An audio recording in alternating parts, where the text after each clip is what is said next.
na Rua Visconde do Itaboraí, 427, Parque Rosário. Saiba mais pelo WhatsApp 2720-0661.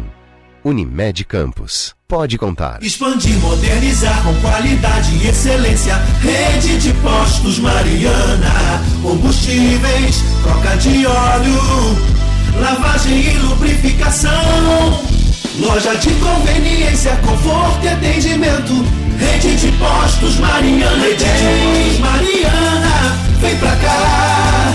Qualidade e compromisso com você. Rede de postos Mariana. Vem pra cá.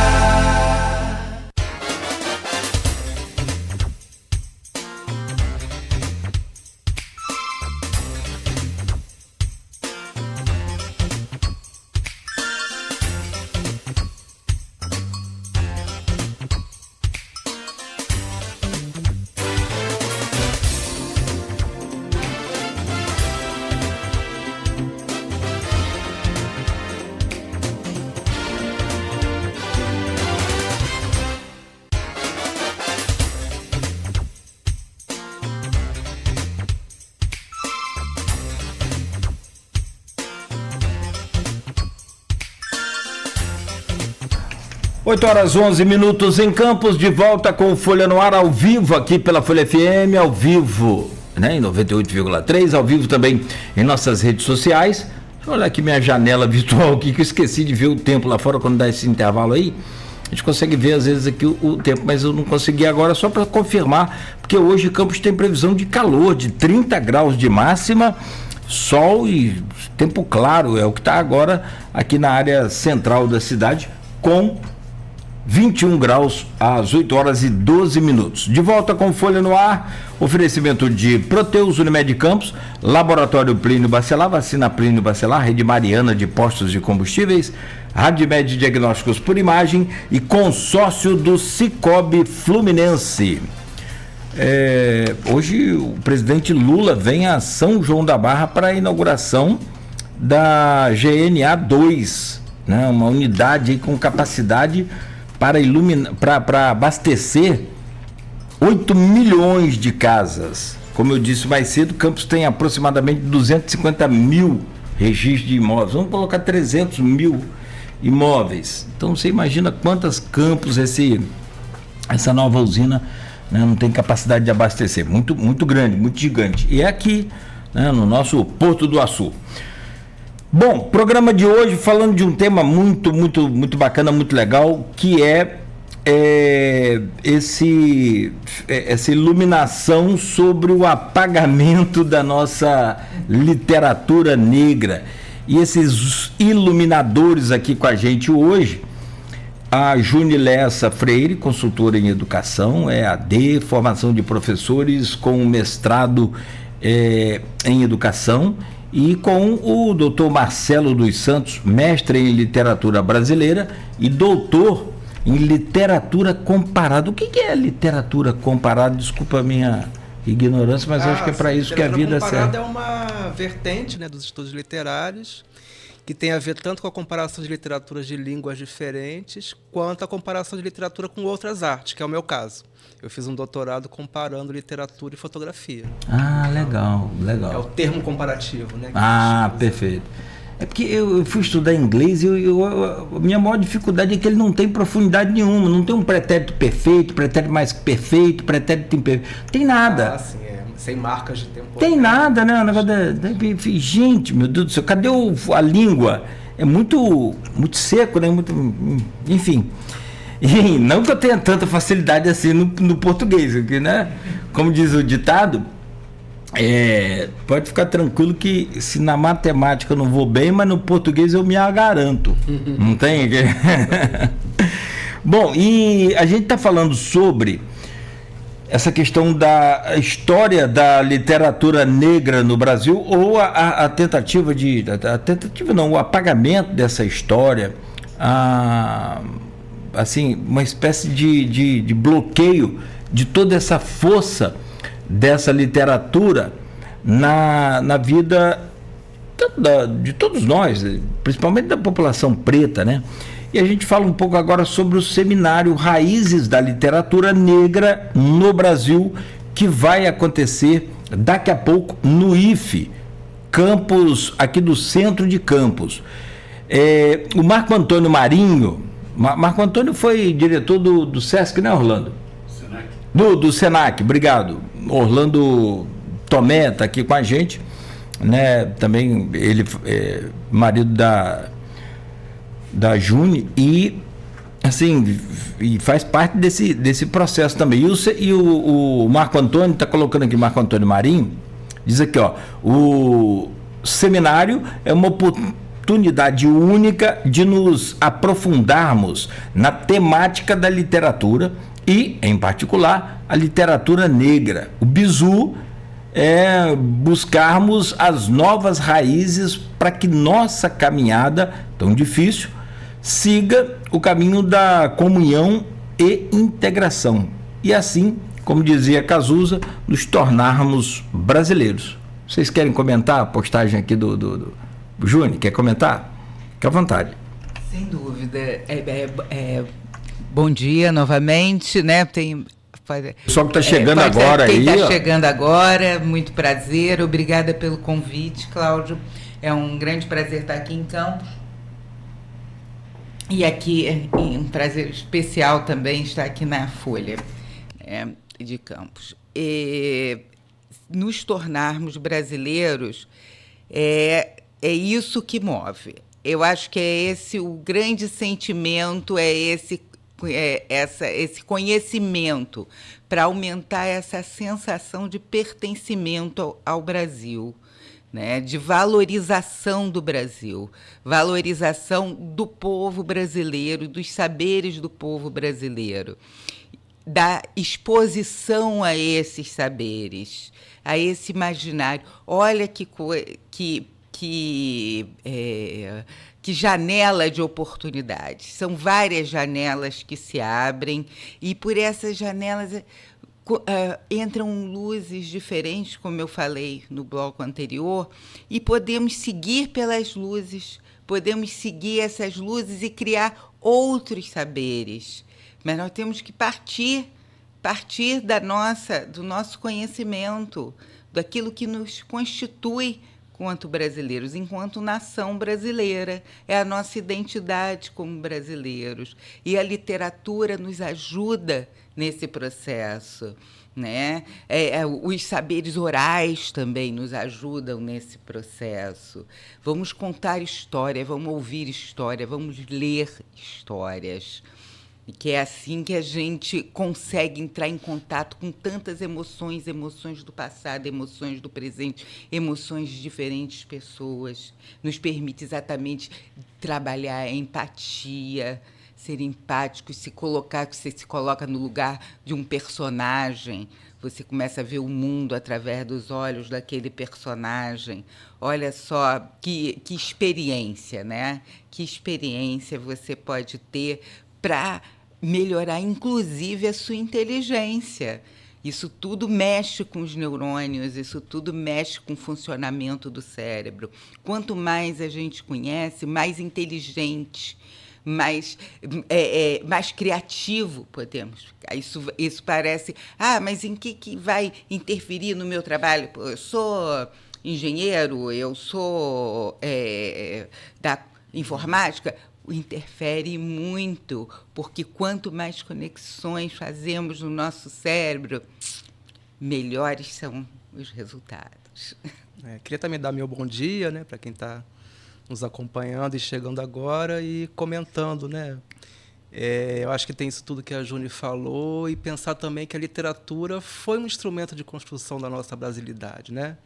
Se a gente pensar em romances tão clássicos, Iracema, por exemplo, Nacunaíma, ajudaram a gente a ver o Brasil, né? E eu acho que a literatura negra, que é a literatura brasileira, né, que faz parte da nossa literatura brasileira, também nos ajuda a pensar esse Brasil do passado, do presente. E é bom a gente sempre lembrar que a literatura é do futuro, né? A literatura tem a ver com o nosso futuro porque ela nos ajuda a criar também, né? A criar novos modos de ver, nos conectar com o passado, mas também avançar nessas outras brasilidades, né? A gente tem que descobrir o Brasil também, né? O Brasil não está dado, então a gente vai descobrir ele a partir desse contato com a arte, com a literatura.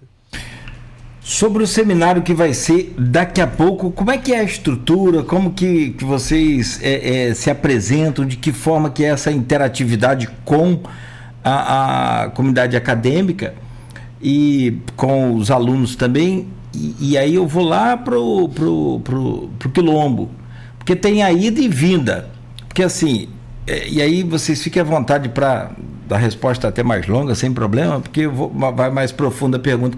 Como que o Quilombo ajuda vocês nesse processo de levar essa luz, né, diante da literatura, né, que foi apagada, e como que o Quilombo se beneficia também do trabalho de vocês? Júnior. Eu vejo a escola, a universidade, caso aqui é o Instituto, né, o IFE, como um espaço de saberes, né? E nós sabemos, né, quem é mais da área ambiental, principalmente, isso já ainda bem que virou senso comum, que quanto mais diverso um ecossistema, mais rico ele é. E assim também é a sociedade. E assim também é ali a escola, e assim também é a universidade. Quanto mais saberes diversos existirem ali e trocarem e tiverem, né, exatamente um poder ouvir o saber do outro, um poder aprender com o outro o tempo todo, quanto mais frenética for essa troca, mais intensa e diversa ela for, mais se aprende, mais saudável é, né? Melhor esse funcionamento. E a escola é isso, é um espaço de ecologia de saberes, entendeu?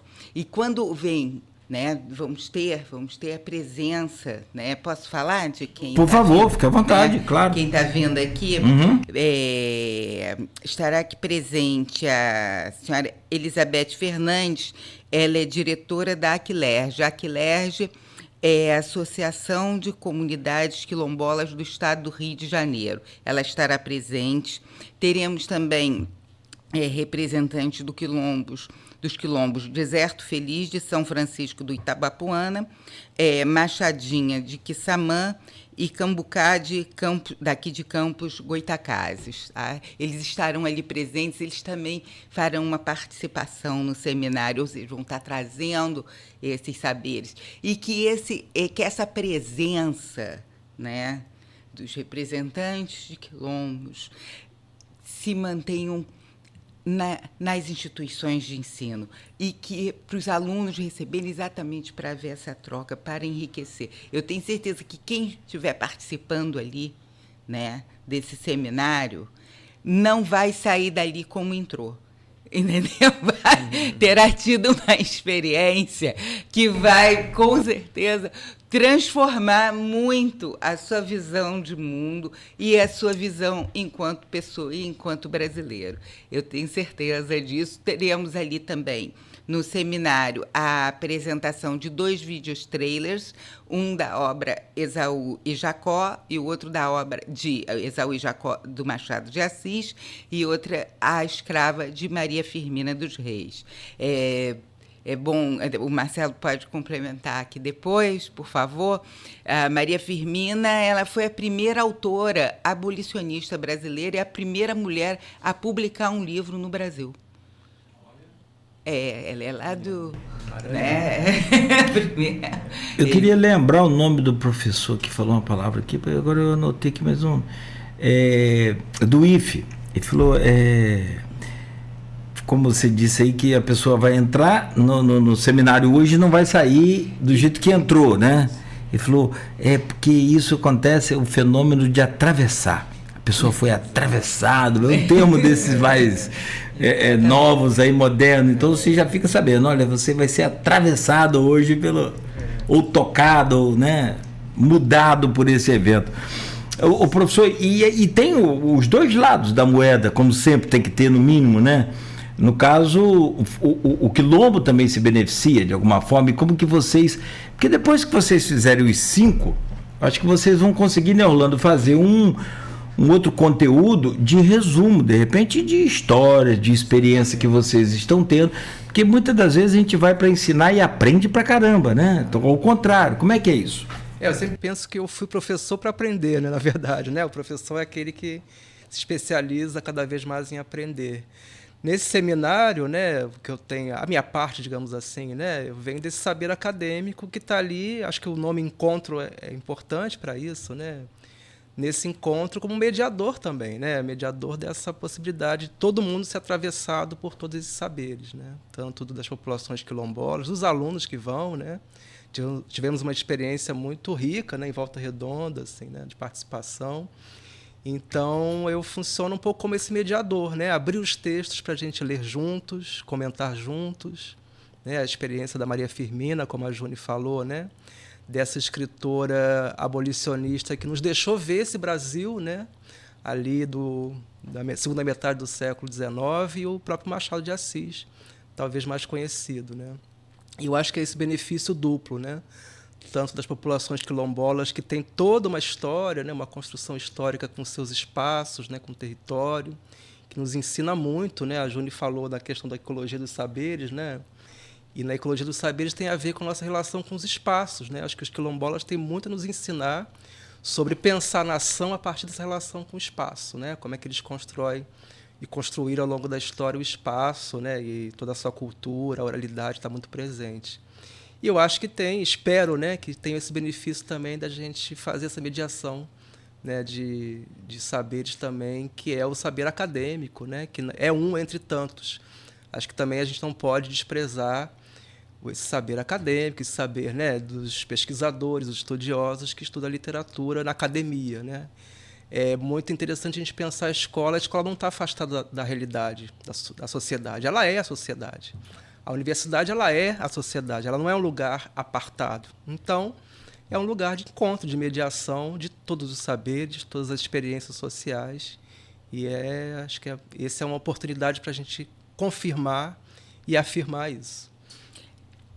Só completar que também teremos a participação da professora, que também é doutora em letras, Érica Luciana de Souza Silva. Ela é professora do IFE, e que nós, quando nós projetamos, né, esses seminários, sempre projetamos trazendo um professor especialista, né, de fora. Marcelo esteve em Volta Redonda, está vindo aqui, está nos dando essa contribuição maravilhosa, e mais um professor também especialista da cidade, né, que sejam professores da área de literatura, que sejam professores da instituição onde estamos fazendo o evento.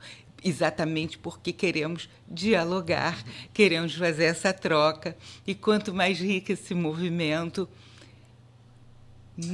melhor. Não tenha dúvida. Eu só fico imaginando assim, o seminário, ele só acontece porque existe uma lacuna muito grande em todo esse processo, o que é muito ruim. Parabéns por vocês realizarem o seminário, por ter essa ideia, por ter esse feeling, e aí vem muito essa questão do conhecimento, mas assim, existe uma falha muito grande, e é aquilo que a gente falou, essa lacuna muito grande, para que vocês possam complementar. Isso é uma responsabilidade muito grande, né? Tem aí um processo bem,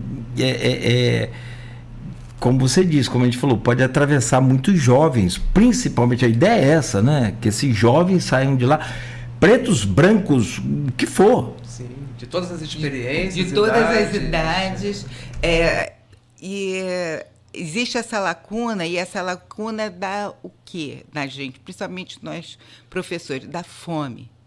Fome de ver acontecer. Fome de explorar aquele conhecimento, fome de se aprofundar, fome de aprender, né?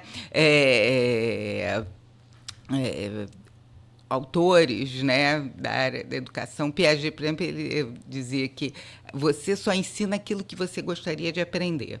Então, a gente está ali, está trabalhando com educação, mas a gente quer aprender, porque a gente aprende ensinando o tempo todo. Porque ainda mais dentro de uma instituição de ensino, todo mundo é professor e todo mundo é aluno, porque todo mundo tem alguma coisa para ensinar e todo mundo tem muito para aprender. Você já quebrou minha pergunta próxima agora que eu ia fazer, que é como ensinar, como trazer essa pauta, como trazer esse debate sem hierarquizar, sem você... Sim. Eu acho legal você não ter essa hierarquia, não, ele aqui é doutor, eu sou mestre, professor, não. Você já quebrou minha pergunta. Independente da Você já me respondeu. Independentemente da idade. Quem já trabalhou com crianças menores, você aprende com a criança. Muita coisa. Muita coisa. Aliás, a minha esperança nesse mundo que não tenha mais fake news amanhã ou depois, ou que tenha, mas que a gente não acredite, são as crianças. Exatamente. São as crianças. Que a gente não jogue mais lixo na rua. São as crianças. A gente transformar. Mas eu acho que não pode ficar projetando só para a geração do futuro, não. A gente tem que transformar agora. As pessoas têm que mudar agora. Tem que parar de jogar lixo na rua, no rio, na praia, agora. Entendeu? Você acredita que... Você sabe que dizem que cachorro velho não aprende truque novo, né? Tem essas coisas. Eu acho que não. Mas você acredita nisso? Porque assim, você vê as pessoas jogando lixo pelas janelas.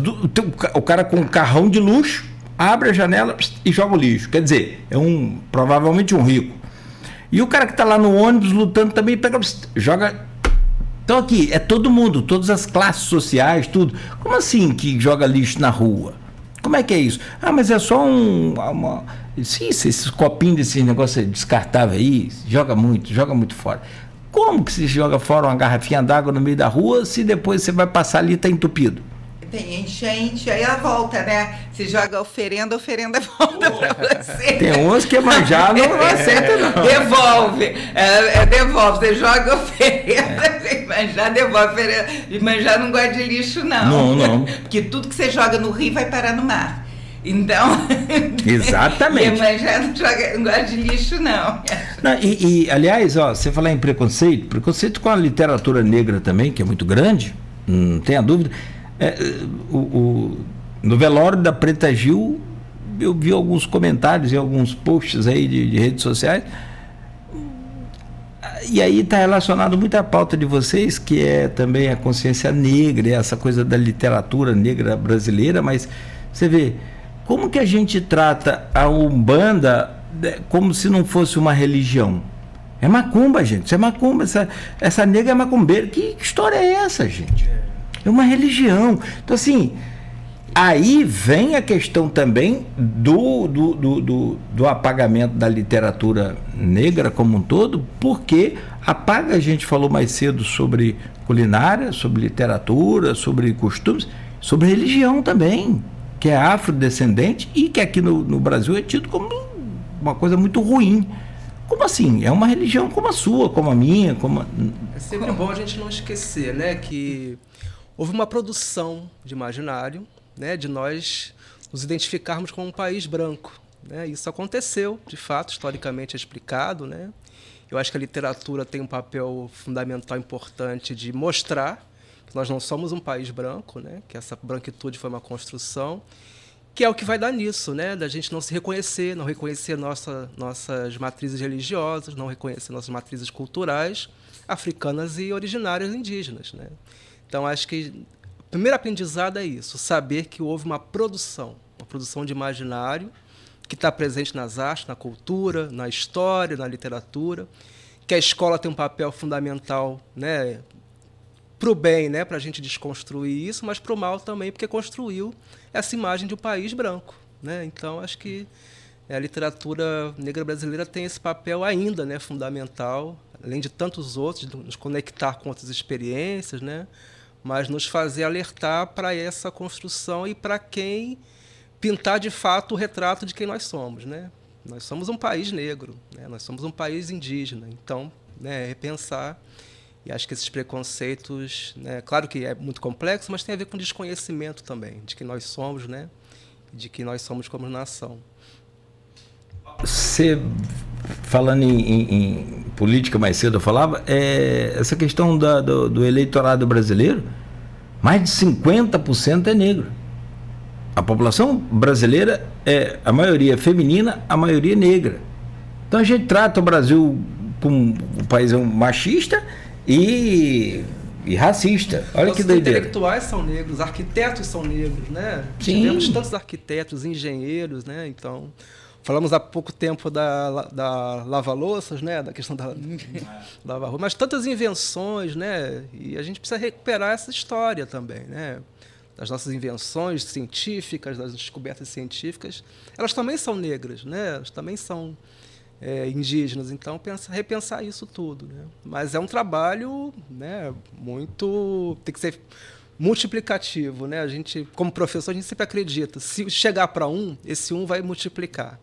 Então a ideia do diálogo é importante por conta disso, do encontro, né? Qual o papel dessa literatura negra na construção de um... A gente fala assim, a Júnior trouxe aqui a ideia de não só pensar no futuro, mas tem que trabalhar agora também. Sim, temos.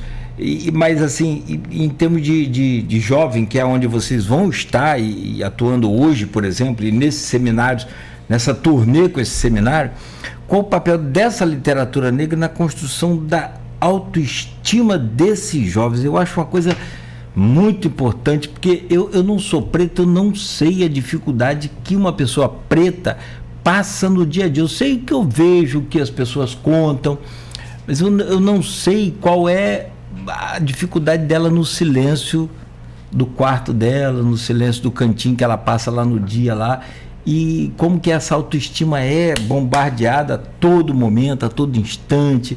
A gente vê o Vini Júnior, lá, o jogador de futebol na Espanha, sofrendo aqueles ataques preconceituosos o tempo inteiro.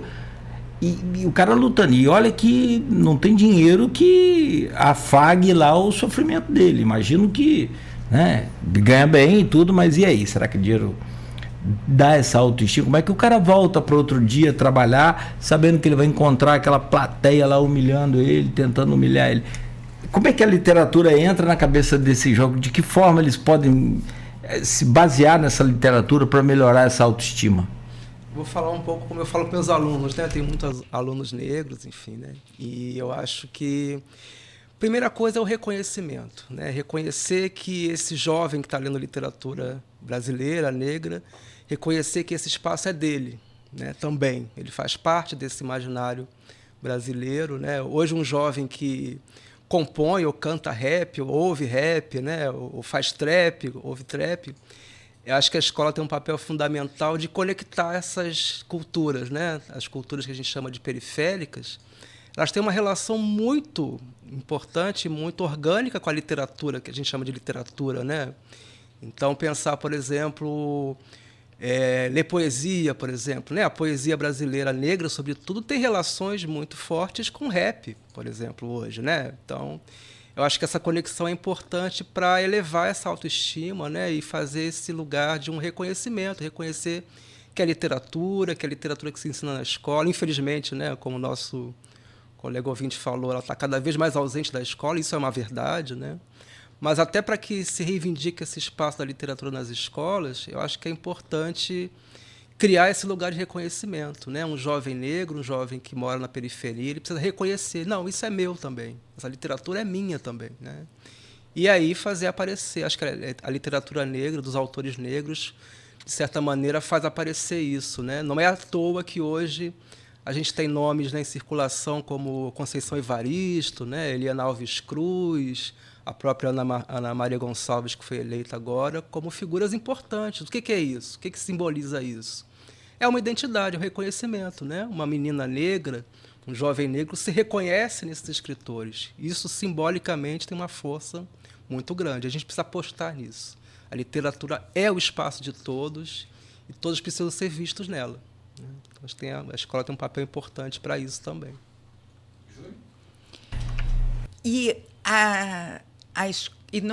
Isso não é apenas importante, né? Esse reconhecimento para o jovem negro, mas para o jovem branco, azul, amarelo, cor de abóbora, da cor que ele for, porque traz para ele esse sentido, essa aproximação,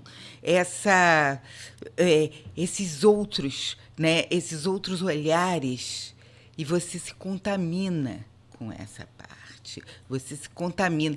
Mas você precisa reconhecer, né, que aquilo ali não surgiu do nada. O movimento que a gente tem agora, né, até como o Marcelo falou, de reconhecimento dessas autoras, e são elas, e há outras autoras, como a Carolina Maria de Jesus, sendo, né, resgatada a sua obra, né, uma obra que ela escreveu, morava numa favela em São Paulo. Então, toda essa obra sendo resgatada, e esse movimento mostra assim, nossa, nós também temos história para contar. Nossa história, quando a gente conta, tem gente interessada em ler essa história. Eu também tenho o que dizer.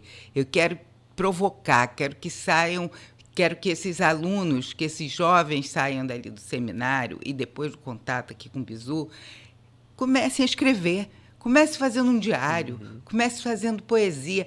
Nossa, nós temos uma riqueza, o samba, basicamente, de autor. E samba, letras de samba, é poesia. E tem ali a história contada. O samba é resistência, é também uma resistência, é uma outra resistência. E conseguiu, né, passar por esquinas, foi passando e foi contaminando. Né? Vai contaminando, no bom sentido, toda uma sociedade. Quem não gosta de samba, bom sujeito não é. É ruim da cabeça, doente do pé. Gosto de samba, mas como eu não sei sambar, então eu fico não gostando, né? Então eu sou doente do pé. Mas saber ouvir é bom. Sim. Principalmente os mais antigos, um pouco, da década de 80, eram muito bonitos, né? A gente tocou no samba, né? Mas olha que coisa interessante, né? Como a literatura foi representada nos samba enredos, né? Do Rio de Janeiro. Exemplo, né? Ô, gente, como que vocês explicam? E aí vocês estão trabalhando essa coisa. O país é racista, a gente tem um índice de racismo muito grande. Mas como explicar nesse mesmo... Porque o Brasil é um negócio muito doido. Eu estava fazendo uma comparação aí de política, eu não quero entrar nesse negócio de ir com Orlando, aí em outra pauta, em outro dia. A nossa bandeira nunca será vermelha. E o cara carregando a bandeira dos Estados Unidos na mão. A bandeira dos Estados Unidos é vermelha, tem vermelho. O boné que o Trump está usando lá é vermelho. Cara, difícil explicar. E o mesmo Brasil racista é o mesmo Brasil que ama Pelé, o rei do futebol. Como explicar isso, professor? Um pouco pegar a frase do Tom Jobim, né? O Brasil não é para principiantes, né? Porque é uma sociedade muito complexa, né? Essa base escravista nossa, né? Ela nos fez ver e também cegar para algumas coisas, né? Então, nós conseguimos ver perfeitamente, né, pessoas negras em situações subalternizadas, né? Mas nós não conseguimos ver, até hoje isso né? Eu dou aula numa universidade em que boa parte dos professores universitários acadêmicos não é negra, né? Então a gente consegue ver, mas não ver totalmente. Isso cria uma autoimagem brasileira muito complexa, né? Que é isso um pouco que a gente estava conversando, né?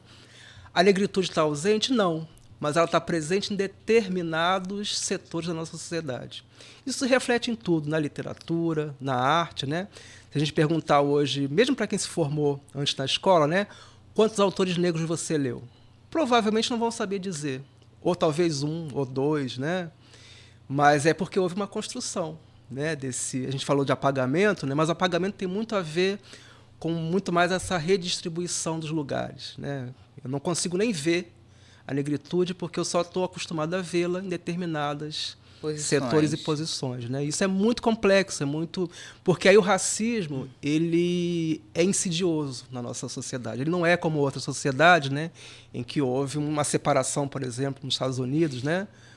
Mas ele tem a ver com essas camadas muito mais sutis e violentas, né? Tem a ver com isso, né? Quem é que está varrendo o meu chão? Quem é que está me servindo, né? E eu consigo... Quem lê, por exemplo, a literatura do século XIX, né, a grande parte da literatura, não vai ver protagonistas negros, mas vai ver negros em que posição? Servindo café, né, ou apanhando, ou naquela situação do escravidão. E quando a literatura, né, representa normalmente esses negros que estão servindo, eles não têm história, eles não têm família. Eles não têm família. Eles só existem ali naqueles textos em função do trabalho que exercem. Eles não têm história, não têm contexto familiar, eles não têm vivência. Isso é exatamente essa questão disruptiva que a Maria Firmina dos Reis traz. Ela traz pessoas negras com história, com família. Tem romance. Você vê que na literatura, né, do século XIX, os negros que aparecem não tem romance, não tem triângulo amoroso, não tem nada. Não e tem mesmo nada no século XX, né, a gente tem ainda o que chamamos de estereótipos, né? Que é essa representação muito superficial da negritude, né? Como a Juni falou, sem história, sem família, né? Sem movimentação na história, né? Estão sempre dentro do mesmo patamar, né? Da mesma narrativa. Então, eu acho que a literatura negra, de autoria negra sobretudo, ela tem a ver com essa quebra, né? Por exemplo, a Maria Firmina, mas acho que também outros, né? O Lima Barreto, por exemplo, que também. É um escritor importantíssimo, né? Vai dar uma densidade psicológica a esses personagens, né? Convido a todos que quiserem, não é um romance que eu vou falar hoje, mas quem quiser já começar a ler, que é um romance importante, que é o Clara dos Anjos, né? Clara dos Anjos é um romance que o Lima Barreto trabalhou há tanto tempo, né? Ele escreveu algumas versões sobre esse romance, e é um romance que dá densidade psicológica, sobretudo a personagem feminina. E né? ele também faz parte do projeto do Bizu. Eu estou vendo aqui, lembrando, vocês falando sobre essa questão, e da feminina também, né? A nossa campista, bailarina, primeira bailarina do teatro, do corpo de balé do Teatro Municipal do Rio, Mercedes Batista, também é outra daquelas nossas heroínas, que precisa, evidentemente, ser afirmada, destacada e, sobretudo, lembrada. Né? Não pode ser silenciada essa história. Se você lembrar, tem uma estátua da Mercedes Batista bem bonita lá no Rio de Janeiro. Não é? Isso. É verdade, verdade. Bom, vocês vão estar daqui a pouco às 10 horas no IFE, campus aqui no centro. Como é que é a participação? São só os alunos do IFE? Quem ouviu o programa? É porque assim, nós temos hoje, com essa questão da internet, você não tem freio, né? Não tem limite para onde você pega, para onde alcança o sinal da rádio, ou, claro, o streaming, de pessoas que podem ser interessadas em participar, enfim, precisa de algum cadastro, alguma coisa, pode chegar e participar, não pode? Como é que é? Tem um formulário online, tá? Mas o formulário tem aqueles... Tem aquelas letras enormes. O formulário tem aquelas letras enormes. E o que eu posso fazer é passar para vocês e vocês botarem no ar o link. Pode ser? Pode ser. Então... Tá onde? No site? Qual site que está? Porque eu já copio aqui e coloco... Sem problema. Enquanto você me passa, deixa eu só fazer, eu preciso fazer um intervalo de 1 minuto e meio, não mais do que isso, só para a gente trazer aqui o último bloco. E eu acho que a pergunta final é essa: qual o legado que vocês pretendem deixar com esses seminários, né? E a gente volta logo a seguir, então, ok? São 8 horas e 48 minutos, conversando com a Junilessa Freire, consultora em educação, EAD, formação de professores com mestrado em educação, e com o Marcelo dos Santos, mestre em literatura brasileira e doutor em literatura comparada. Já está aqui o Orlando Tomé, passou para a gente aqui o link, vou jogar lá no portal também para a gente... para quem quiser se interessar, tem que ser jogo rápido, porque começa daqui a pouco. Se escreve rapidinho, só nome, tal, contato, para ter um controle ali na entrada do IFE, mas são todos muito bem-vindos e bem-vindas. Ótimo. Compareçam. Tá ótimo. Então vamos lá. São 7h49. a seguir, rápido de volta, só conferir, mas é 1 minuto e meio, jogo rápido com o Folha no Ar, que tem oferecimento de Proteus, Unimed Campos, Laboratório Plínio Bacelar, Vacina Plínio Bacelar, Rede Mariana de Postos de Combustíveis e Radmed Diagnósticos por Imagem, com o consórcio do Cicobi Fluminense. Agora ficou fácil realizar o seu sonho, hein? A gente tem sempre aquele posto